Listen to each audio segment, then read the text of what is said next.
Sa wakas, dumating na yung ating pyesa na matagal nang hinihintay para maituloy natin itong project na si Tito. Ayan, yung ating 1978 Toyota Crown.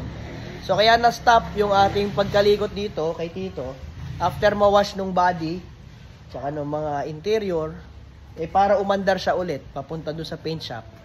Ito yung kailangan natin. Overhauling gasket. So bakit? Explain ko sa inyo. Ayan. So kung mapapansin niyo, old stock na ito. Itong overhauling gasket na ito. Ayan, oh. Brand new old stock. Sobrang hirap hanapin, mga kaibigan. In-order ko pa talaga ito online. Kasi nga, wala nang may stock nitong para sa Toyota 5R na makina. Yung gasket sa valve cover. So napabili ako ng overhauling para lahat na kasama. Sa oil pan, sa oil seal ng main, sa likod, sa harap, exhaust pipe gasket, at yung iba pang mga gasket, cylinder head gasket. Okay na rin yung may stock tayo, no? Valve seals, ayan. Kasi wala na, buong Kalamba, wala. Santa Rosa, wala din akong makita. Pinahanap natin doon sa runner natin ng parts. Ito, nag-iisa na lang siya na nakita ko online. Kasi po, yung valve cover gasket nitong 5R ay cork. Ayan, no? Kung mapapansin nyo, yung parang cork siya, yung parang ano, sa mga wine bottle. Hindi siya yung rubber na seal. Para siyang cork. Kaya pag ito, nilagyan mo ng pandikit, yung beta gray, tapos inangat mo, kagaya nung nangyari dito, durug-durug na. Durug-durug na siya nung inangat ko. So wala na. Hindi na kaya ng beta gray. Magtatagas na. Kaya puro tagas na yan, yun. Puro tagas. Kasi nga, sobrang hirap hanapan ng gasket. Wala na makuha dito sa atin sa Kalamba. Ayan, meron na tayong bago. So kahit i-overhaul natin to ngayon, wala na tayong magiging problem sa parts. Dahil ito na ang mga gasket at oil seal. Complete na yan. Exhaust. Yan. Tapos meron din tong intake. Ito yung bakal. Yung aluminum. Yan. Oil pan. Yung malaki. Valve cover. Cylinder head. Valve seals, yan. Grabe. Kitang-kita mo sa packaging, oh. Brand new, old stock na yun. Made in Japan. Buti na lang, may isa pang nakita ko sa online. Yan. Okay, kakabit ko lang ito. Pagsalpak natin dyan, andar na yan. So, nag-tune up na rin tayo dyan. Valve clearance adjustment para talagang pag-andar, matining na matining. Bago na ang fuel filter. Wala na tayong iisipin pang iba. Ready na ito. Siyempre, change oil. Diretso na rin yan. Pag andar nito, mamaya, rekta na tayo kay Chris Auto Paint Shop. Pasisimulan na natin yung bodyworks nito. Ayan na. So, ito yung mga nakuha natin ng mga silicone gasket. Yan. Dito. Sa ating valve cover. Sarap pinturahan ito. Oh. Labas na yung bakal. Oh. So ayan, mano-mano yan. Hindi mo yan pwede madaliin.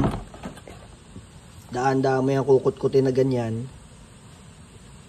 Pagkakut-kut mo, final mo naman steel brush para yung mga singit-singit, mapasukan. Tapos ayan na. Pag napalabas mo na yung bakal na ganyan, goods na yan. Hugasan mo naman ngayon. Pwedeng degreaser, pwedeng gasolina. Kung anong gusto mo pang hugas, nasa sayo na yan. Huwag na lang siguro tubig kasi problema baka kalawangin.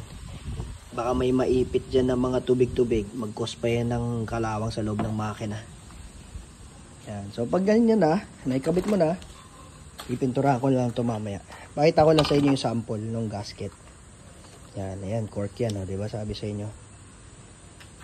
Kaya mahirap hanapin. Yan, ay baliktad. Ayun. Ayun, nagkabali-baliktad na. Ayan, o ayan, sakto sa mga butas. Uunatin na lang yan mamaya. Pasok. Pasok. Pasok. Pasok. Okay. O yan na yun mga kaibigan. Kusa na yan mapipisa. Basta kailangan lang pantay yung pagkakahigpit mo dyan. No? Huwag yung paganyan.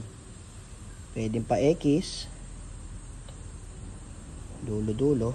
Pero wag yung isang side lang yung mauuna. Ba, puro dito lang muna. Kasi hindi magiging pantay yung lapat niyan. Kailangan dulo-dulo. Left and right. Para yung lapat dahan-dahan. Huwag nyo rin sasagadin kaagad na higpit. Okay? Huwag mo tapakan. Start!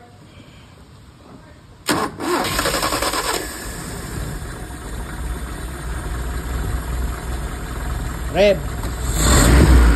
Okay.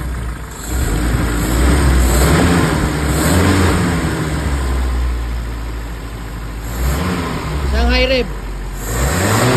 Up. Idle lang. Ayos. Yan ang menu. So bagong high tension wire, bagong ignition coil, bagong spark plugs, bagong fuel filter,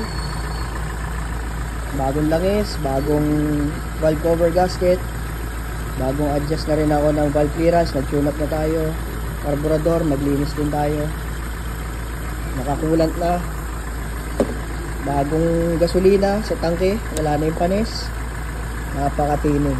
One more, patay! Huwag mo tatapakan ha, start mo. Clark, start. Walang tapak. Okay, go.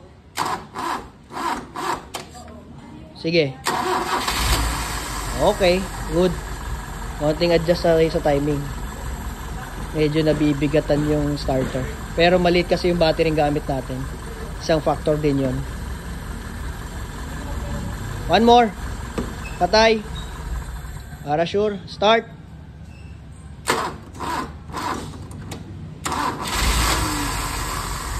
Okay. Adjust tayong konti sa timing. Masyadong advance. Pero naisasagad na natin yung baba ng minor. So okay yan. Ibig sabihin wala singaw yung carburetor natin. Hindi siya namamatayan. Rev! Konti-konti lang.